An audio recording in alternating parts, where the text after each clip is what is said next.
তো hello friends, আমি Sandeep and আপনারা দেখছেন লার্নিং দুনিয়া 2.0 ইউটিউব চ্যানেল।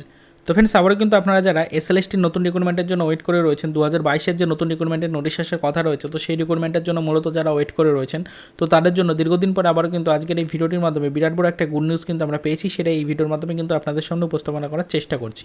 তো অবশ্যই ভিডিওটিকে মনোযোগ সহকারে কিন্তু আপনি একবার লাস্ট পর্যন্ত দেখে নিন। আজকের এই খুবই শর্ট টাইমে তৈরি করা ভিডিওটির মধ্যে কিন্তু আমরা আপনাদেরকে ক্লিয়ার করে বলে দিতে চলেছি যে আপনাদের নতুন করে এসএলএসটি রিক্রুটমেন্টের জন্য যে নোটিশটা প্রকাশিত হওয়ার কথা রয়েছে, সেটা ঠিক কোন মাস নাগাদ আসতে পারে এবং কোন মাসে কবে নাগাদ সেই নোটিশ আসার সম্ভাবনাটা সবথেকে বেশি। এই মুহূর্তে কিন্তু ফ্রেন্ডস আমরা এই গুরুত্বপূর্ণ একটা ছোট্ট ইনফরমেশন দেখে নেওয়ার চেষ্টা করবো। তো মনোযোগ সহকারে আপনি কিন্তু ফ্রেন্ডস এই আপডেটটা একবার জেনে নেওয়ার চেষ্টা করুন।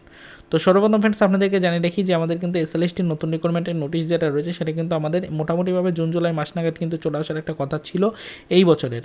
তবে ফ্রেন্ডস আপাতত কিন্তু আমাদের কাছে এই নতুন করে এসএলএসটি রিক্রুটমেন্ট নিয়ে একটা বিগ ব্রেকিং আপডেট কিন্তু উঠে এসেছে। তো সেটাই আপনাদেরকে জানাচ্ছি। তো অবশ্যই আপনাদেরকে এই বিষয়টা নিয়ে আমরা একটা ক্লিয়ার ইনফরমেশন দেওয়ার চেষ্টা করছি যে 2022-এ কিন্তু নতুন করে আর কোনোভাবেই আপনাদের সম্ভাবনা নেই এসএলএসটির নতুন রিক্রুটমেন্টের নোটিশ আসার। তবে এটা জেনে রাখুন যে এসএলএসটির নতুন রিক্রুটমেন্টের নোটিশ আসছে না, তার কিন্তু প্রধান কারণ হচ্ছে আমাদের আপার প্রাইমারি বা উচ্চ প্রাথমিকের শিক্ষক নিয়োগের ইন্টারভিউয়ের পরে যে প্যানেল তৈরির কাজ রয়েছে, সেই প্যানেল তৈরির কাজ আটকে থাকা এবং নিয়োগ প্রক্রিয়ায় গতি না আসা। যতক্ষণ না পর্যন্ত আমাদের আপার প্রাইমারি বা উচ্চ প্রাথমিকের শিক্ষক নিয়োগে কোনো রকমের কোনো গতি না আসবে, ততক্ষণ পর্যন্ত কিন্তু নতুন করে এসএলএসটি রিক্রুটমেন্টের নোটিশ প্রকাশিত হওয়ার সম্ভাবনাটা অনেকটাই কম। তবে সরকারিভাবে কিন্তু দাবি জানানো হচ্ছে যে 2023-এ নতুন রিক্রুটমেন্টের নোটিশ অবশ্যই আসবে এসএলএসটির।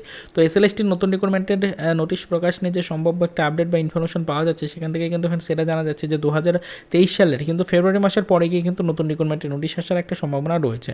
তবে ফেব্রুয়ারি মাসেরও কিন্তু ফ্রেন্ডস একদম লাস্টের দিক পর্যন্ত আপনাকে টাইম ধরেই রাখতে হবে, কেননা ফেব্রুয়ারি মাসের কিন্তু একদম লাস্টের দিকেই আপনাদের জন্য নোটিশ আসার কিন্তু একটা বড়সড় সম্ভাবনা রয়েছে। তবে দেখা যাক ফ্রেন্ডস কবে নাগাদ নতুন রিক্রুটমেন্টের নোটিশ প্রকাশিত হয়। তবে এই মুহূর্তে যেটুকু ইনফরমেশন রয়েছে সেটা কিন্তু আপনাদেরকে জানালাম যে বর্তমানে অর্থাৎ 2022-এ কিন্তু কোনোভাবেই নতুন রিক্রুটমেন্টের নোটিশ আসবে না। অনেকেই এই বিষয়টা নিয়ে প্রশ্ন করেছিলেন, অনেকেই কিন্তু প্রিপারেশন নিচ্ছেন মনোযোগ সহকারে। তো তাদেরকে জানিয়ে রাখি যে অবশ্যই প্রিপারেশন নিতে থাকুন। তবে প্রচুর সংখ্যক শূন্যপদে কিন্তু নতুন করে আমাদের এসএলএসটি রিক্রুটমেন্টের জন্য নোটিশ কিন্তু আসতে চলেছে। তবে সেটা 2023-এ। 2022-এ এই মুহূর্তে কিন্তু ফ্রেন্ডস কোনোভাবে নতুন রিক্রুটমেন্টের নোটিশ রিলেটেড কোনো আপডেট কিন্তু অফিসিয়ালিভাবে প্রকাশিত হওয়ার কোনো সম্ভাবনা নেই। এবং আপনি কিন্তু মোটামুটিভাবে ধরে রাখুন যে 2023-এর ফেব্রুয়ারি মাসের পরে কিন্তু নতুন রিক্রুটমেন্টের নোটিশ অফিসিয়াল ওয়েবসাইট থেকে প্রকাশিত হয়ে যেতে চলেছে। তো আপাতত যারা বিষয়টা নিয়ে প্রশ্ন করছিলেন যে নতুন রিক্রুটমেন্টের নোটিশ কবে আসবে, তো তাদের জন্য আজকের এই ভিডিওটির মাধ্যমে বর্তমান সিচুয়েশনটা জানানোর চেষ্টা করলাম। আশা করি সম্পূর্ণ ডিটেলসগুলো আপনি বুঝতে পারলেন। তো যদি আমাদের আজকের এই ছোট্ট ভিডিওটা আপনার কাছে সামান্য হলেও হেল্পফুল লেগে থাকে, তাহলে কিন্তু অবশ্যই ভিডিওটিকে একটি লাইক করবেন। এবং আপনি যদি ফার্স্ট টাইম আমাদের চ্যানেলটিকে ভিজিট করে থাকেন, তাহলে কিন্তু পরবর্তীতে এই ধরনের লেটেস্ট আপডেট সর্বপ্রথম পেতে অবশ্যই চ্যানেলটিকে সাবস্ক্রাইব করে আমাদের সাথে যুক্ত রাখার চেষ্টা করতে পারেন। তো দেখা হচ্ছে নেক্সট ভিডিওতে নতুন কোনো আপডেট নিয়ে।